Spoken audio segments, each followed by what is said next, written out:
Just getting lost in the middle of China. It's amazing, and look where you end up.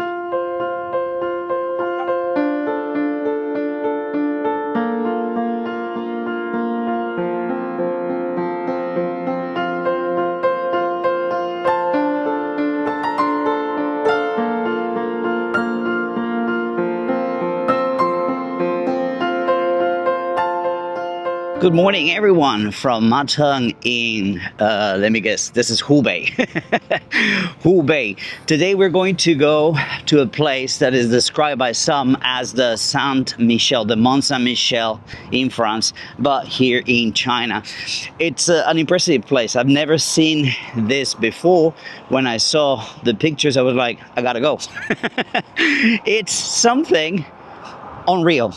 It's a temple on top of sticky rice, part of it is made with sticky rice, in the middle of the Yangtze River. It's unbelievable. So today we're riding about 110 kilometers to get there. And well, I'll tell you more interesting facts as we go along. So let's get going. I know I've said in many videos at the beginning that I didn't want to turn this video into a political channel. And that's not my intention, but there's one thing that I would like to mention. Just to leave it out there. None of these buildings, none of these houses, none of these apartments, none of these shops, none of these things that you see around here pay taxes. You don't pay property taxes. That man, that family, that woman, they own that apartment. They own that building. It's theirs forever. They're not going to lose it because they don't have money to pay taxes next year. That is an amazing thing because it's one of the things that allows the population to come out of poverty. You buy a home, like I did, and you have a place. That is your trampoline. That is your springboard to better things. And yes, of course, the system isn't perfect. Some modernity has affected things in very specific ways. For example, a lot of the national roads back in the day used to charge a fee for cars to ride on the national roads, what is called the Guodao. But then the government decided to do something. Okay, how about we add that tax to gasoline? So when you buy gasoline or diesel or petrol, whatever it is that you buy, you're paying for the use and the maintenance of guodaos, of national roads.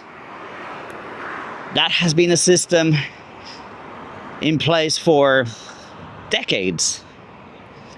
Now, fast forward to 2025, and the vast majority of cars on Chinese roads are electric. What does that mean? Less money to maintain these guodaos. Less money to build and repair and keep them going. Less income for the cities where these guodaos, national roads, go through because of modernity. So, what has changed? Well, at least here in Hubei, they're starting to charge a fee on national roads. That's something that I learned just yesterday. Because the income has decreased due to electric cars, now they're going to start charging road fees, toll fees on these roads. I mean, some people complain about it. I see the logic behind it. I see the reasoning behind it. But there's another aspect. Take a look at the quality of this road. I mean, I compare this to my own country. Again, we are in the countryside. We're in the countryside, and we got 4 lanes and 2 bicycle roads on each side. In the countryside of China. If you're gonna charge me a little bit of money to use this, I wouldn't be happy about it, but at least, it's a good road. Do you know what I mean? Added note, it's not every national road, not every Guodao. I think that so far there's like 100 and something, 100 plus roads where this has been implemented. But yeah, I thought I would share that with you. It's an interesting thing how things change in a country where you can change the norms. Jesus, so much. 五金店. 五金店 in Chinese is like shops where they sell things for repairs, like if you need electrical or PVC or anything like that, you go to a 五金店. Obviously, in a rural area. Oh, there's a market out. Okay, well, we got 100 kilometers to go. Cannot explore that. Somebody else, come on here and do that. Ooh, smell welding. That's one thing that I said to Jerry. When you're riding, the smells are such a dimension to touring. When we were doing it on the RV, we'll just go from one place to another and then explore a little area. But as you go through places, yeah, the smells. Here? Yes. Jesus, I don't think my wife is coming this way.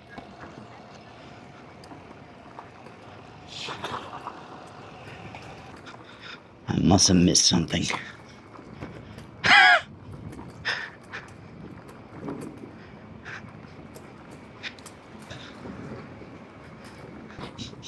This is deep China, my friend.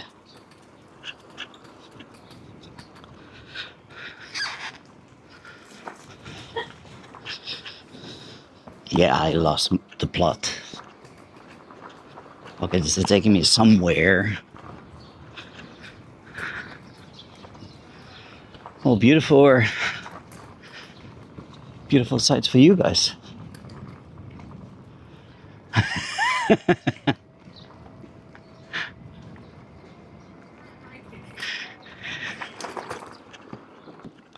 Okay.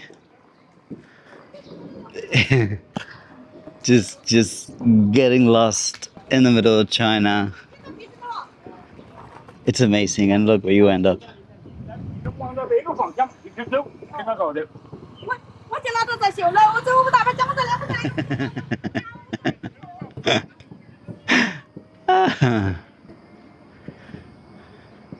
Usually the best building in the town. So the people who serve the people, you would say they deserve it. Oh God, I need to go right again. Yeah. I definitely missed the plot here. I definitely. Oh, lady, you're on my lane. Yeah, that part of the map was very sketchy. It's like 3 different ways to go straight. So I chose the incorrect way. I see ya. Relax my brew. Picking up the veggies to make lunch. How green.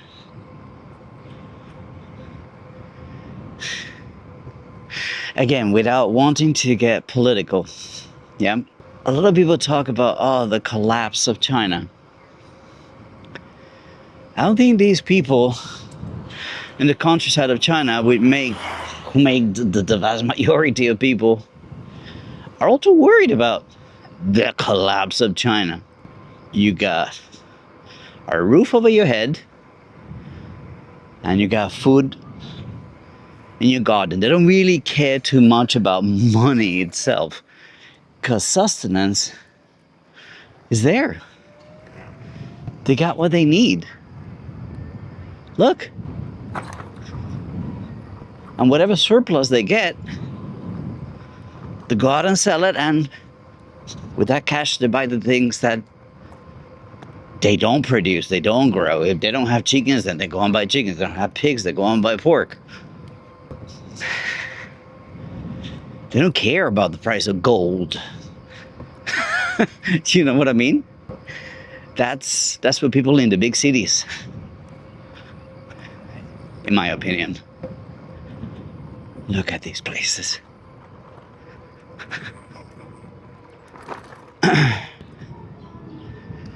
Some of them got cars.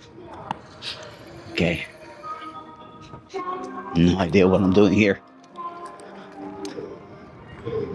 School.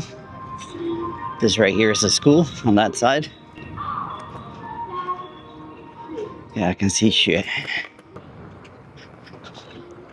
What the heck? Yeah, I made a bit of a detour.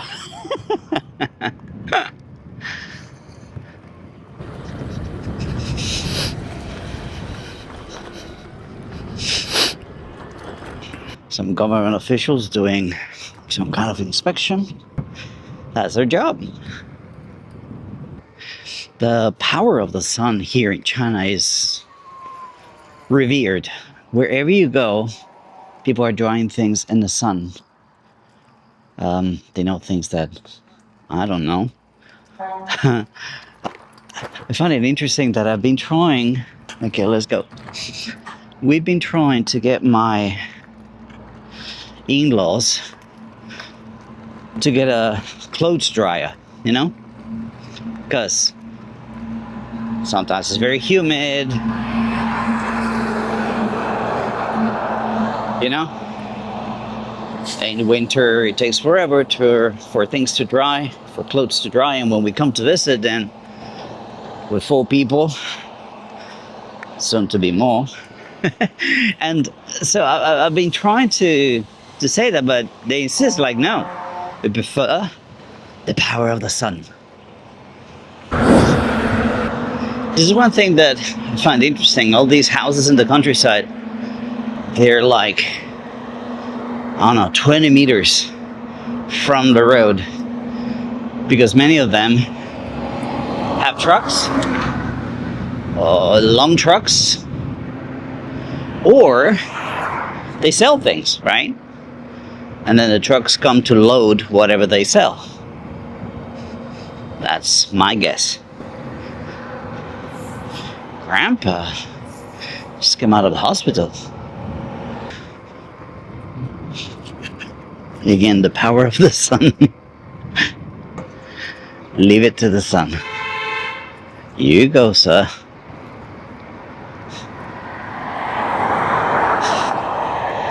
Jaguar.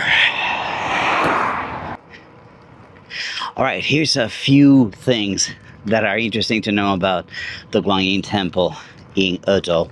First of all, it's built in the middle of the Yangtze River. It's incredible to see. And of course, depending on the level of the river, it's going to look more or less spectacular. It's rained quite a bit these days, so I'm hoping to see it quite high, because it seems like it's floating in water. It's crazy when the water level is high. If not, then it looks a bit like an island. But here's another thing. It's not built on top of the riverbank. It's actually built on a rock. So it's a rock that's on top of the riverbank, and this temple was built on top of it. It's not massive. It's about 24 meters long. And I just enjoy the view, guys. So yeah, again, it's not massively big. It's 24 meters long and about 14 meters tall. And it's got 3 levels, 3 distinct areas, which is one of the things that makes it important, a symbol here in China, because one of them is devoted to Confucianism. The other one is devoted to Taoism, and the other one is devoted to Guanyin. Like the first floor, I think, is devoted to Guanyin, who is the goddess of mercy here in China. So that incorporation of those three philosophies, Chinese philosophies, Chinese religions, if you want to call it so, is what makes it so interesting. Very inclusive from its what's the word that I'm looking for? Inception. From its creation, it was meant to be inclusive. Now, this rock that the temple was built on was an indicator of water level, the river level back in the day. For centuries, that's what navigators and sailors used to know where they were, basically, on the Yangtze River. If they could get closer to shore or not, depending how deep the water would be. That rock was used as an indicator. And seeing it almost covered was good for traffic back in the day. Now, let's talk a little bit about construction, because this temple dates back to the Song Dynasty.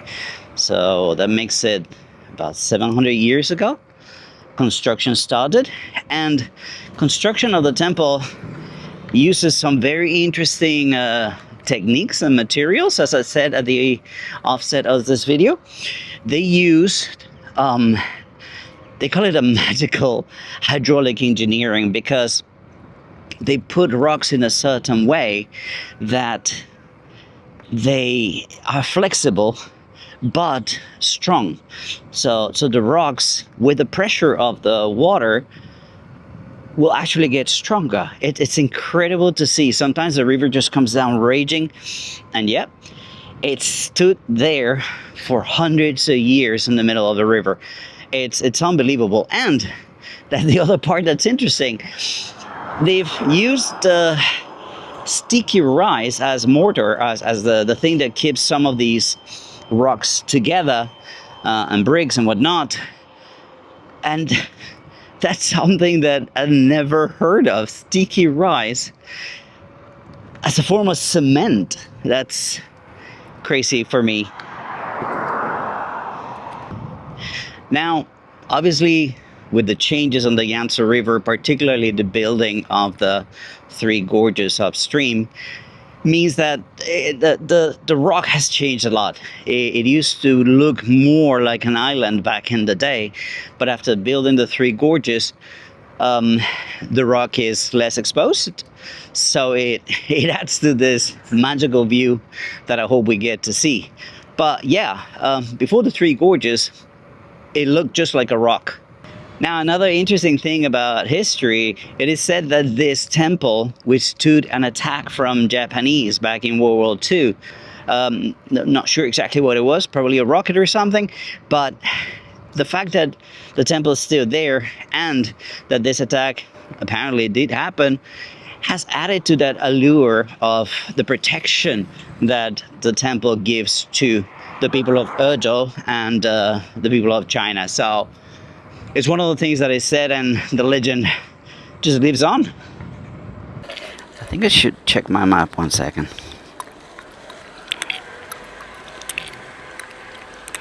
It's my maps. Yep, supposed to be going this way. But if that's for my wife, that is going to be interesting. Creek and Delman. Oh, lady. It's a lady. It's a lady.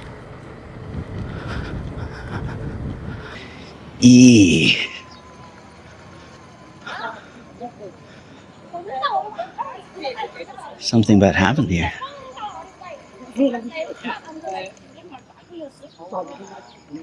This might be a bit dangerous. I'm gonna go this way. Wow. There's gasoline. Yeah, be careful. Wow. This is where it happened. Now you know. Hey, Greenway. Can't really understand how that accident happened. You wouldn't be going too fast around here. Look at this.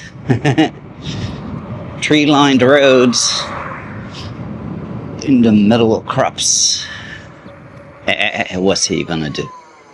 Hey, check out workout places for people. It's alright. Thank you, buddy. It's back-breaking work, man. That's what people wanted. Just the land. Because with the land, they can look after themselves and their families. That's all they wanted. To own the land. So it was like, give us the land. You take care of the rest. And pretty much that's how they live. You start to see these things once you are in rural China. And they needed help, and they needed protection, and they needed infrastructure, development, connectivity. Here you go. I don't know if you can see here. 5G. In the middle of nowhere. In the middle of nowhere. This is much more than they ever asked.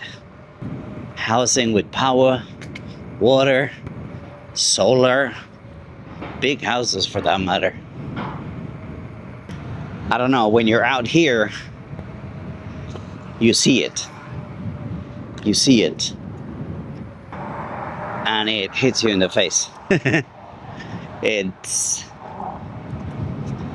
like eye-opening, and you cannot unsee it. You cannot not understand it anymore.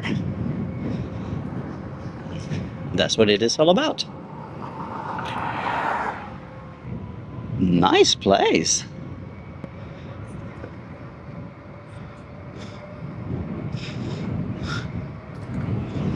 Look how clean. Oh, that's China Justice. One more time.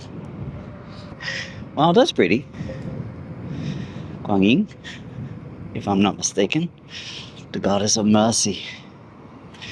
That's where we're going, baby. Guanyin Temple in Ezhou City. I don't know how interesting the countryside of China is to you guys. Honestly, don't know. But it is interesting to me. Check out all these cars in the countryside of China. School over there. Crops. Gas station. Power grid charging stations. I don't know. It's not Shanghai. It's not Beijing. It's not Guangzhou. It's not Chengdu. Hello.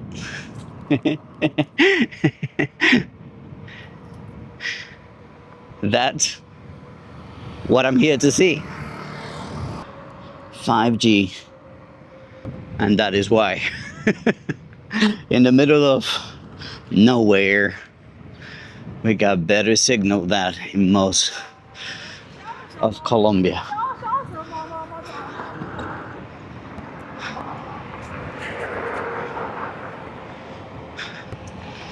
And people like to talk about communism. I don't really care about names. Doesn't matter when you got these roads, when you got these crops, when you got these villages, when you got this infrastructure. Does it matter? What matters is that they have it, and we, in our countries, don't. Would you want it? Would you care what name they gave it? Or that it meant that the billionaires won't get to do all the greedy things they want to do? Or that they take money from the rich to build it? Would you care? Would you want it?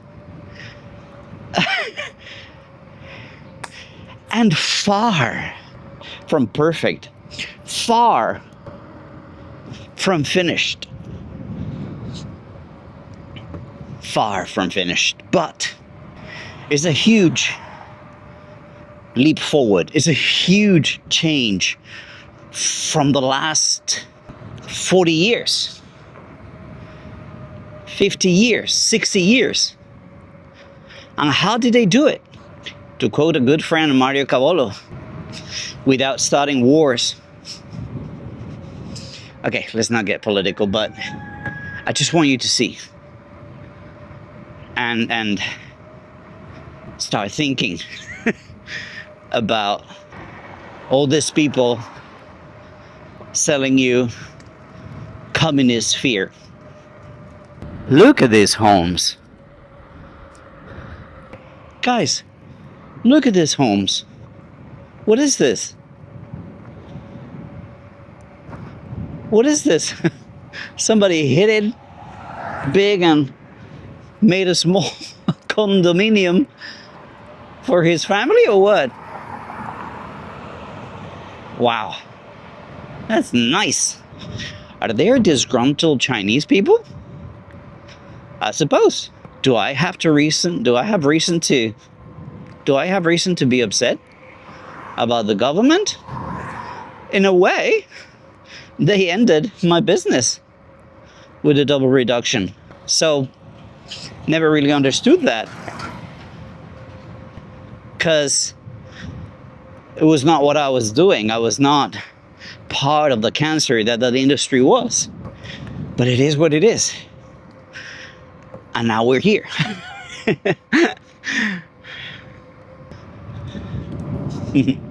Wow, nice house. Now, try to imagine what this was like hundreds of years ago, right? The land must have been the same. The crops must have been the same. The accommodations, different, for sure. The infrastructure, different. But this is why I think China's always been rich.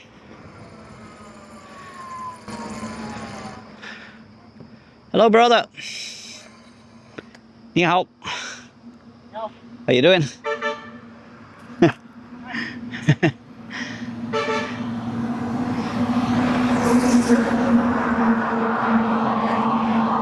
There's something about people who take to the road.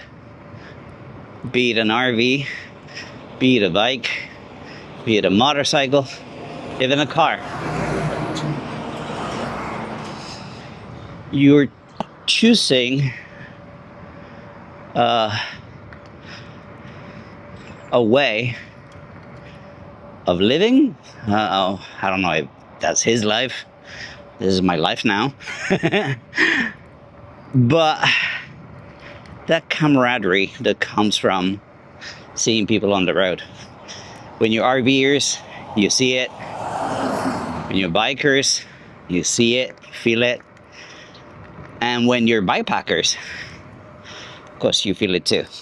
It's that connection to others, which I can't explain. The joy that it gives, the joy that I feel. Might be the only one, I don't know. I might be the only one, but it is so. So, yeah, just putting it out there.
Hey, you notice this?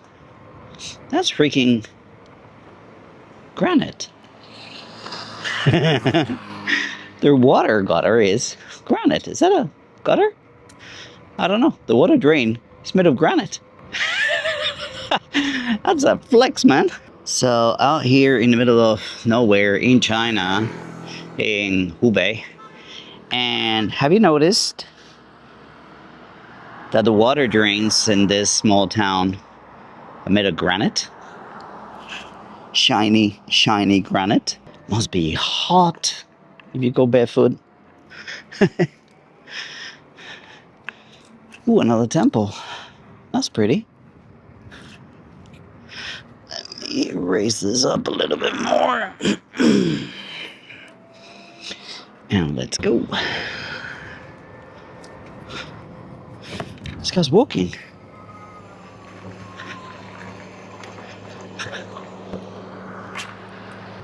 Yeah.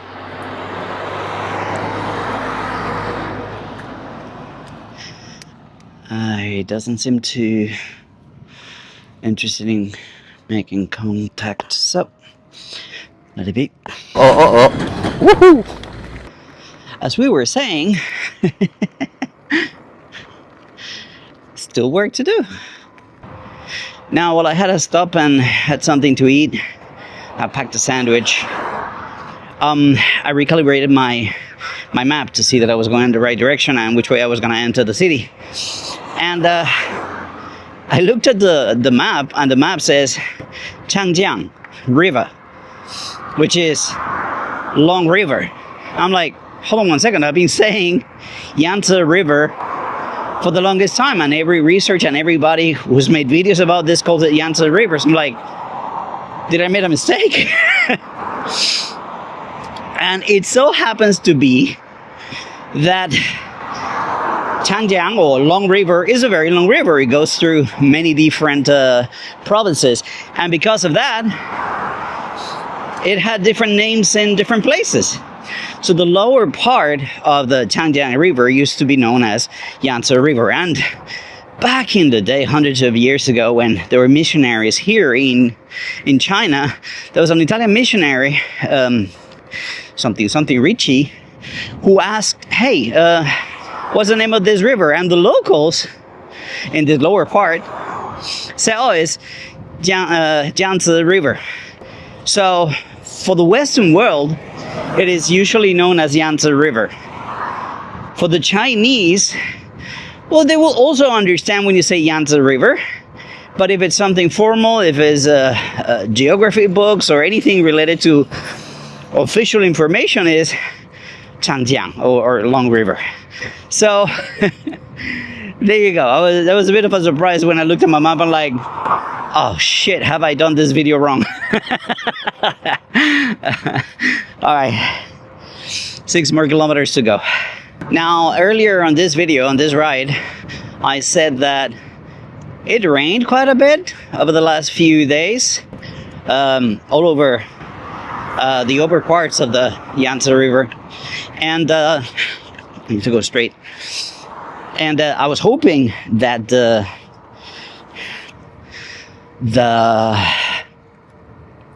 temple is going to be quite high and has that floating on water kind of magic thing happening. But every other river that I have crossed, that I have gone by, seems a bit dry. So I'm not sure exactly what we're going to see. The river over here, of course, looks like normal river, but I don't know what it would look like normally, so I don't know what normal levels are. It's a huge river, so unless you're local and you see it day to day, you don't know what's normal, unless we get there.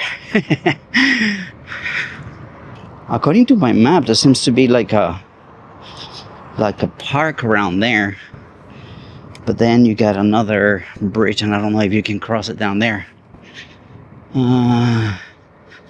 Should I go there or should I go straight?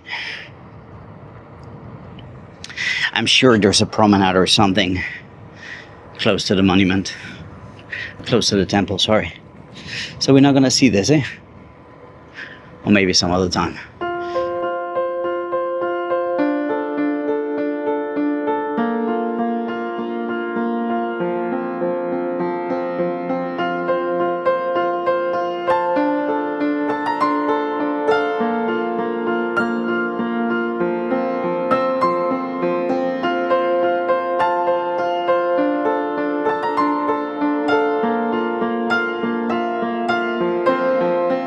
Well, we are in Ezhou. What a beautiful city. What a beautiful city. I guess I could go into that promenade over there. I don't know if there's a walkway. Is there a way to get there without all those stairs? Let's try. Might be more interesting than this. Okay, that's red light. Hui, hui.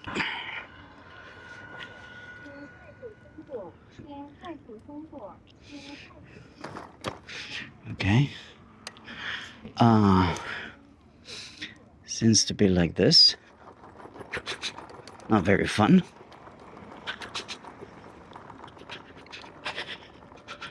Okay, this was a mistake. Go straight at the traffic light ahead. Yeah. They're swimmers. Huh.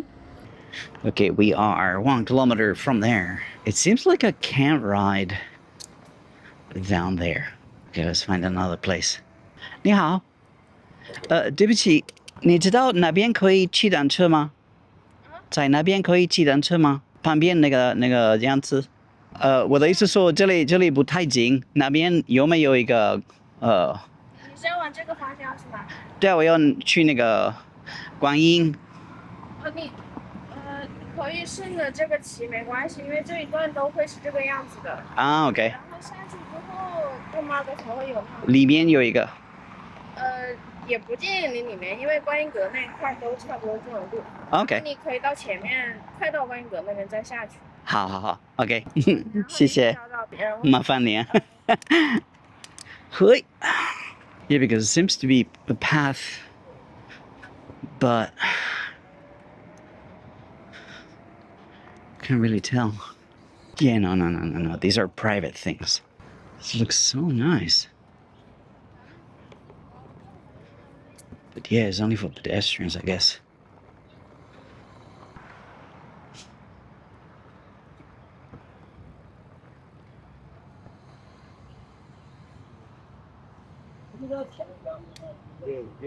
Mm-hmm.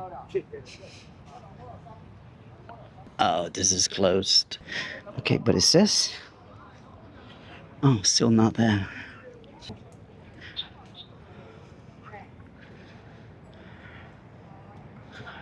I think I'd like to stay here. On this side. In 200 meters, make a U-turn at the traffic light. Wow. This is what the local people do.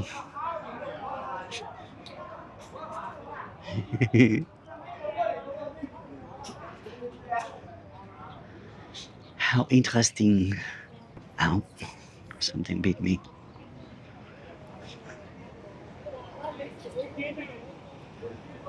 Choose your game. Choose your table.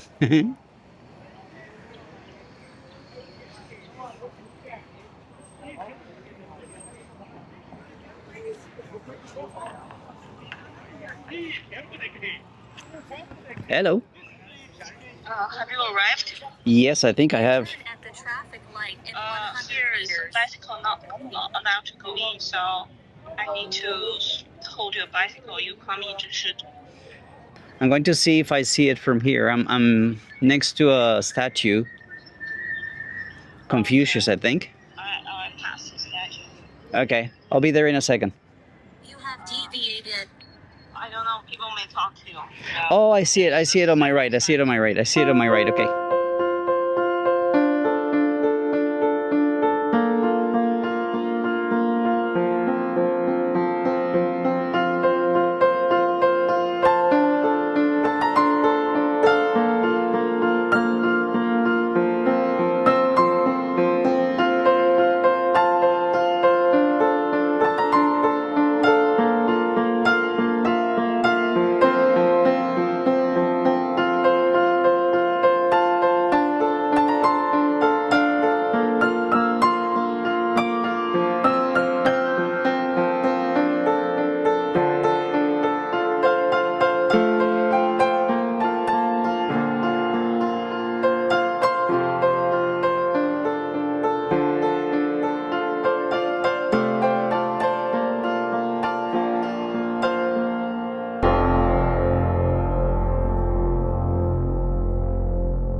What is going on? Jesus. I want to go there. Now, I think I shouldn't be riding here. No, I don't think. I know I shouldn't be riding here, but these people playing music looks very interesting, so I'll show it to you.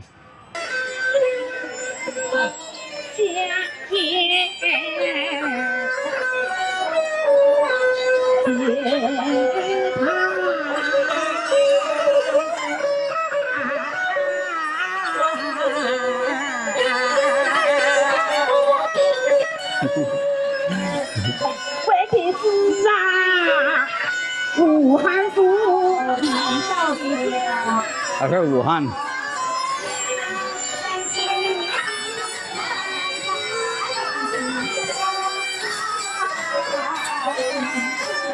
I can't hear myself think.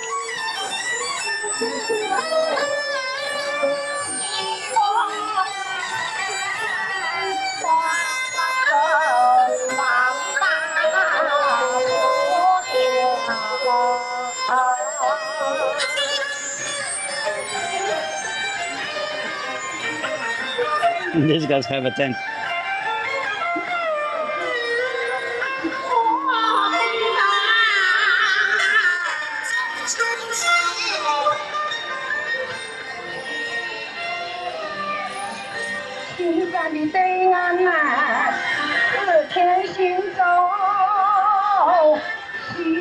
That's interesting. All right, friends, from the beautiful city of Ezhou, that's it for today. Thank you so much for watching this video. If you like this kind of content, make sure to like, comment, share, and subscribe. And if you want to see a very amazing place, make sure to come to this place, Guanyin Temple on top of the Yangtze River. And for more adventures like this, then this is the channel. We bike, we cycle, and we learn. And until I see you again, take it easy, and bye for now. Bye-bye.